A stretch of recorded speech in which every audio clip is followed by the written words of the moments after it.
A short time ago, the United States military began major combat operations in Iran. Our objective is to defend the American people by eliminating imminent threats from the Iranian regime, a vicious group of very hard, terrible people. Its menacing activities directly endanger the United States, our troops, our bases overseas, and our allies throughout the world. For 47 years, the Iranian regime has chanted death to America and waged an unending campaign of bloodshed and mass murder, targeting the United States, our troops, and the innocent people in many, many countries. Among the regime's very first acts was to back a violent takeover of the U.S. Embassy in Tehran, holding dozens of American hostages for 444 days. In 1983, Iran's proxies carried out the Marine barracks bombing in Beirut that killed 241 American military personnel. In 2000, they knew and were probably involved with the attack on the USS Cole. Many died. Iranian forces killed and maimed hundreds of American service members in Iraq. The regime's proxies have continued to launch countless attacks against American forces stationed in the Middle East in recent years, as well as U.S. naval and commercial vessels in international shipping lanes. It's been mass terror, and we're not going to put up with it any longer. From Lebanon to Yemen and Syria to Iraq, the regime has armed, trained, and funded terrorist militias that have soaked the earth with blood and guts. And it was Iran's proxy, Hamas, that launched the monstrous October 7th attacks on Israel, slaughtering more than 1,000 innocent people, including 46 Americans, while taking 12 of our citizens hostage. It was brutal, something like the world has never seen before. Iran is the world's #1 state sponsor of terror and just recently killed tens of thousands of its own citizens on the street as they protested. It has always been the policy of the United States, in particular, my administration, that this terrorist regime can never have a nuclear weapon. I'll say it again, they can never have a nuclear weapon. That is why in Operation Midnight Hammer last June, we obliterated the regime's nuclear program at Fordow, Natanz, and Isfahan.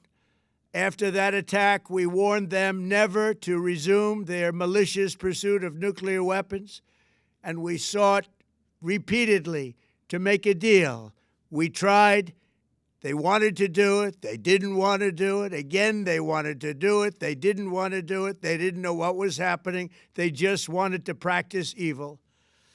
But Iran refused, just as it has for decades and decades.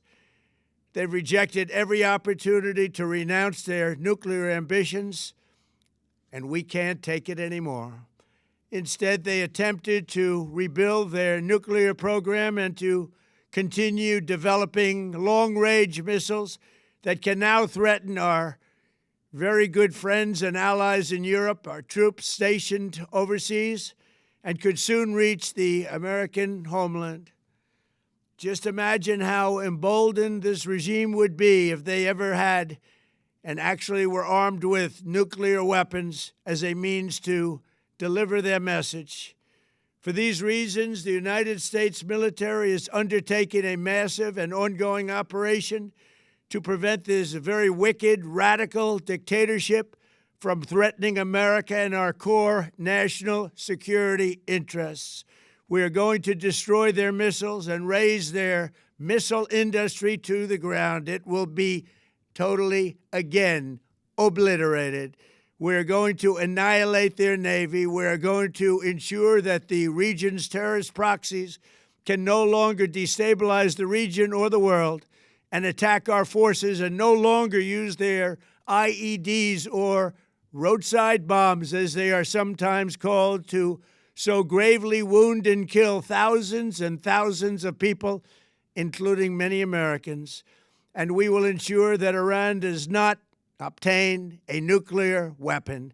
It's a very simple message. They will never have a nuclear weapon.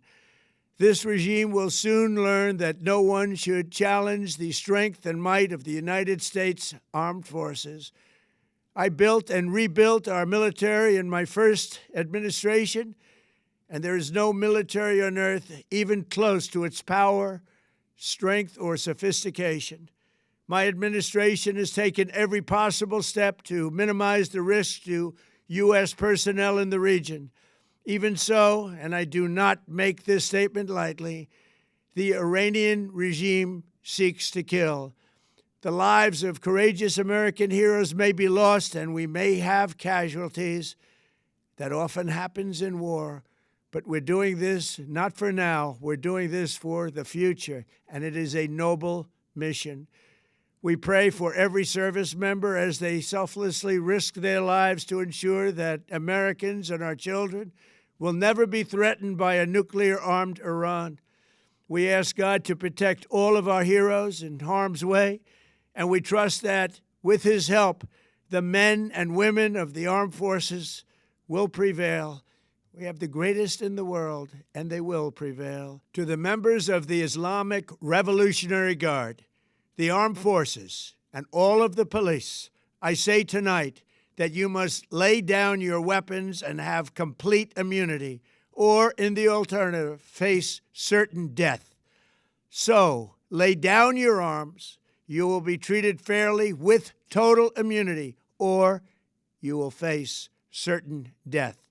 Finally, to the great, proud people of Iran, I say tonight that the hour of your freedom is at hand. Stay sheltered. Don't leave your home. It's very dangerous outside. Bombs will be dropping everywhere. When we are finished, take over your government. It will be yours to take. This will be probably your only chance for generations. For many years, you have asked for America's help, but you never got it. No president was willing to do what I am willing to do tonight. Now you have a president who is giving you what you want. So let's see how you respond. America is backing you with overwhelming strength and devastating force. Now is the time to seize control of your destiny and to unleash the prosperous and glorious future that is close within your reach. This is the moment for action. Do not let it pass. May God bless the brave men and women of America's armed forces. May God bless the United States of America. May God bless you all. Thank you.